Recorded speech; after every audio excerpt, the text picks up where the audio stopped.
नजर है तो पिज्जा के मूड में आप नजर आ रहे हैं इस कंजम्पशन वाले स्पेस पर। गुरांग सर, आपकी राय भी जानना चाहता हूं। देखिए, टाटा कंज्यूमर भी भागता हुआ नजर आ रहा है, जुबिलेंट में भी तेजी देखने को मिल रही है, फेस्टिवल सीजन भी देखिए अपने चरम पर अब आ रहा है। आपको कौन सा स्टॉक सबसे अच्छा लगता है इस स्पेस में से? तो क्विक सर्विस रेस्टोरेंट में मेरे ख्याल से ज्यादा पसंद तो है नहीं लिस्टेड एंटिटी में से। वेस्ट लाइफ है और जुबिलियन फूड वर्क्स है, ये दोनों पर ही नजर गई है। और अगर मैं मेरे ख्याल से, अगर मेरी याददाश्त सही है, तो जब इसके आईपीओ आया था, correct me if I am wrong, बहुत सालों पहले करीबन 250 या 350 के आसपास मेरे ख्याल से आईपीओ था जुबिलियन फूड वर्क्स का। तब से लेकर के आज के तारीख तक खरीदारी की कवायद है। मुझे लग रहा है कि अगर लॉकडाउन की परिस्थिति में इनके डिलीवरी बॉयज अपने 2 चक्का गाड़ियों पे इधर उधर दौड़ते हुए नजर आ रहे थे, तो जब ये परिस्थिति सामान्य हो रही और धीरे धीरे जो प्रतिबंध लगाए थे उससे आजादी मिल रही है हमें, तो जाहिर है हेमंत के 1900 वाला 2200 या 2500 तक जाने के लिए ज्यादा मुशक्कत नहीं करनी पड़ेगी। और इस दरमियान में इन्होंने मेरे ख्याल से कुछ अच्छे अच्छे नए प्रोडक्ट्स अपने मेन्यू पे इंट्रोड्यूस किए हैं। एक जो नकारात्मक परिस्थिति थे डंकन डोनट्स को लेकर के, वो अब ओझल हो रही है।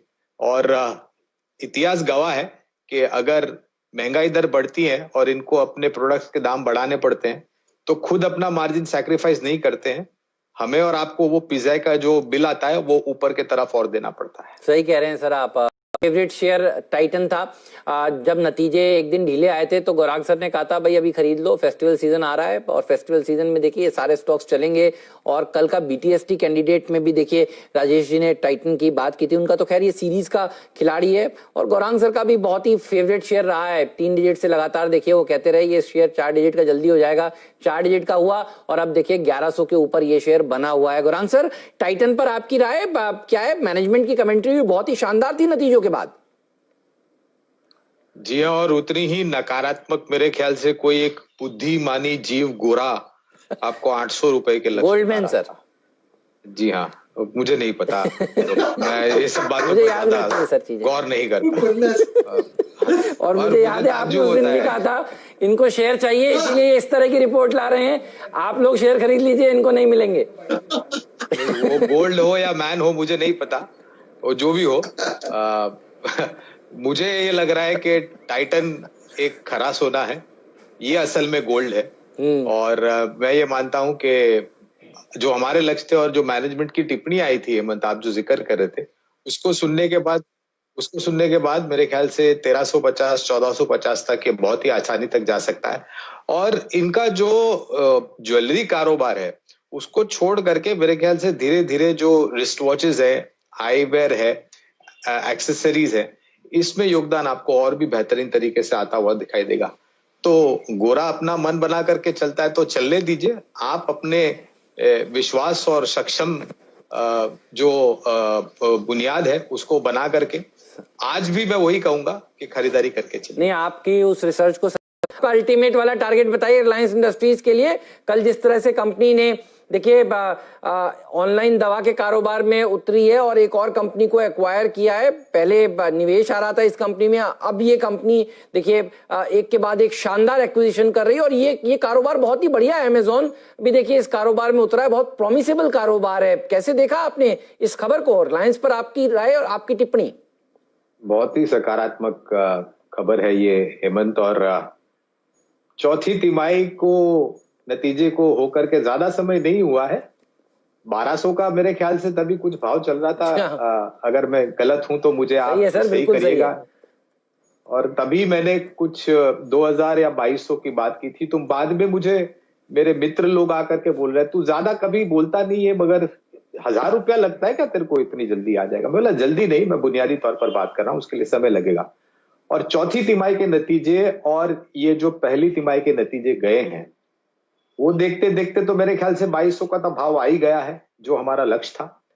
अब हमें लग रहा है कि 2650 2800 तक ये जा सकता है। लंबी अवधि की मैं बात कर रहा हूँ हेमंत, मैं छोटी अवधि के लिए ज्यादा मतलब सुझाव नहीं देता हूं।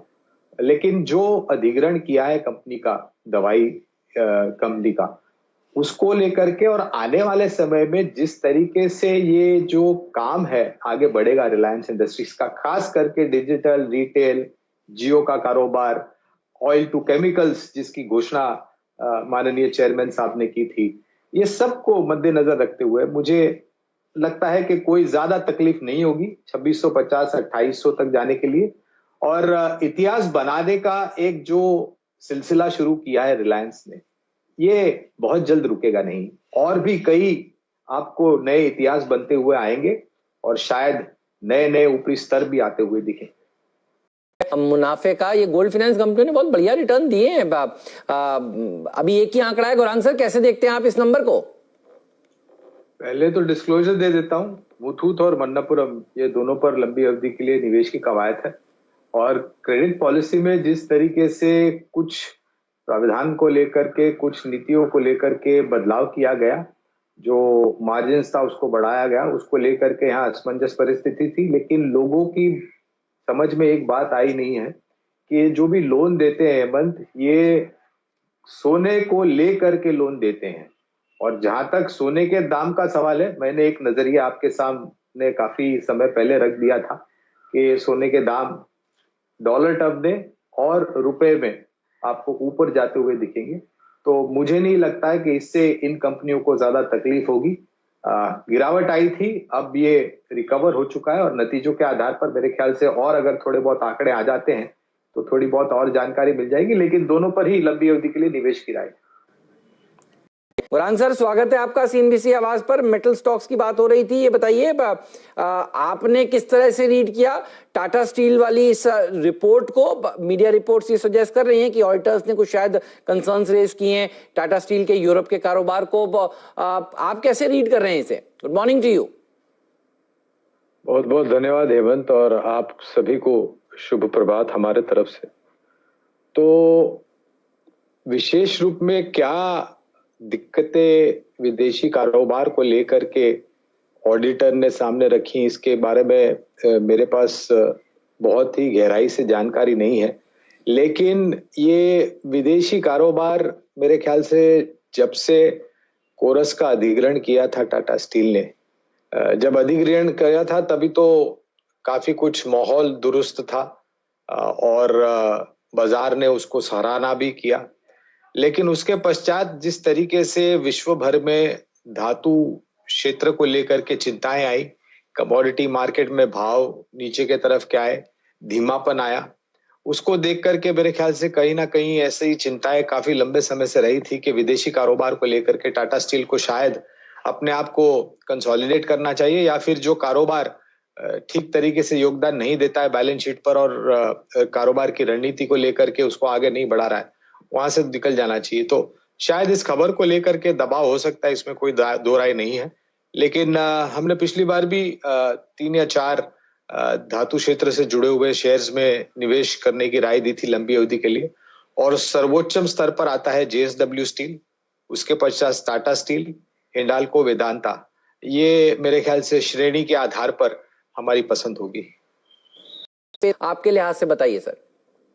वर्ड तो बिल्कुल नहीं है हेमंत। हालांकि ये भी कहना चाहूंगा कि ये क्षेत्र ऐसा है जहां पर हाई बीटा की गिनती की जाती है और उठापटक काफी होती है, तो जोखिम झेलने की क्षमता थोड़ी बहुत ऊपर की तरफ होनी चाहिए। दूसरी बात यह है कि ये जो निर्माण कार्य का जो क्षेत्र है, कंस्ट्रक्शन रिलेटेड, खास करके रियल एस्टेट, ये मेरे ख्याल से कृषि क्षेत्र के बाद दूसरा सबसे बड़ा रोजगार खड़ा करने वाला क्षेत्र है। और इस क्षेत्र को मेरे ख्याल से सक्षम रूप से सरकार के तरफ से, केंद्र की तरफ से, राज्य स्तर के तरफ से आपको जो होती है सहायता वो करनी चाहिए। और मेरे ख्याल से जिस तरीके से दामों में कमी आई है कमर्शियल प्रॉपर्टी में या रेसिडेंशियल प्रॉपर्टी में, आई थिंक मेरा ये मानना है कि वो जो रेडी रेकनर के भाव है वो अब कोई मायने नहीं रखती है। तो सरकार को मेरे ख्याल से यहाँ पर जल्द से जल्द काम करना चाहिए और जो भी निर्णायक तरीके से नीतियों में बदलाव करना है या नई नीति लानी है वो आपको सामने लेकर के आनी चाहिए। और खास करके जो रजिस्ट्रेशन चार्जेस है वहां पर आपको कमी करनी चाहिए। 2 कंपनियां, अगर मैं इसी बात को ध्यान में रखते हुए अगर मैं बंबई शहर की बात करूं तो मुझे गोदरेज प्रॉपर्टीज और ओबेरॉय रियलिटी, ये 2 नाम पसंद है। इसके अलावा पैन इंडिया पर अगर आप देखने जाए तो दक्षिण भारत स्थापित अभी जो आपने नाम लिया था शोभा लिमिटेड, ये कंपनी पसंद है। और एक दक्षिण भारत बैंगलोर एस्टैब्लिश्ड कंपनी है प्रेस्टीज एस्टेट्स। तो ये 4 कंपनियां होगी जिनको मैं ज्यादा तवज्जो दूंगा। मिड कैप स्टॉक्स भागते ही जा रहे हैं और इस सीरीज में मिड कैप इंडेक्स ने 6% के पॉजिटिव रिटर्न्स दिए। कोई बढ़िया मिड कैप जिसके ऊपर आपकी नजर हो, बताइए।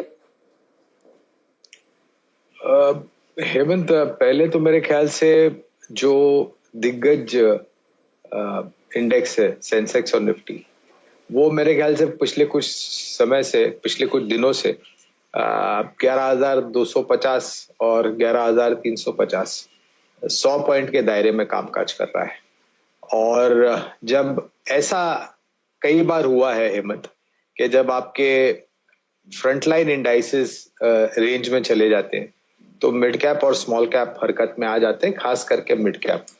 और अगर मैं थोड़ा बहुत तवज्जो देना चाहूं नतीजों को, तो मेरे ख्याल से वहां से भी अगर आप देखने जाए तो कोई बड़ी निराशा लंबी अवधि के लिए नकारात्मक परिस्थिति पैदा करे, ऐसी मुझे दिखाई नहीं दी है। और अगर मुझे कहीं एक रिलेटिवली सेफ सेक्टर यानी कि थोड़े बहुत आसार सुधरते हुए नजर आते हैं, अगर बाजार में थोड़ी बहुत अनिश्चितता का माहौल होता है, तो फार्मा सेक्टर से जुड़ी हुई एक कंपनी है, इसका भी जिक्र हमने पहले किया था, टोरेंट फार्मा। ये कंपनी अगर आप नतीजे देखने जाए तो करीबन 50% से ज्यादा मार्केट दरअसल खुलने वाला नजर है। तो मेरे ख्याल से मैं मिड कैप फार्मा की बात करना चाहूंगा। जी सर। पिछली बारी हमने टोरेंट फार्मा का जिक्र किया था। और एक कंपनी है जो काफी सक्षम रूप से मजबूत खड़ी है और निरंतर पिछले 4-5 महीनों में नहीं, जबकि फार्मा क्षेत्र चल रहा था ये महामारी जो चाइना से आई उसको लेकर के, लेकिन उसके पहले भी अगर आप देखें तो इस कंपनी ने नतीजों के आधार पर और कामकाज के आधार पर काफी अच्छा लंबी अवधि के लिए निवेशकों को पैसा कमा के दिया। और अब भी यहाँ से भी हमें लग रहा है कि शायद 1450-1500 तक जा सकता है यह अलम्बिक फार्मास्यूटिकल्स।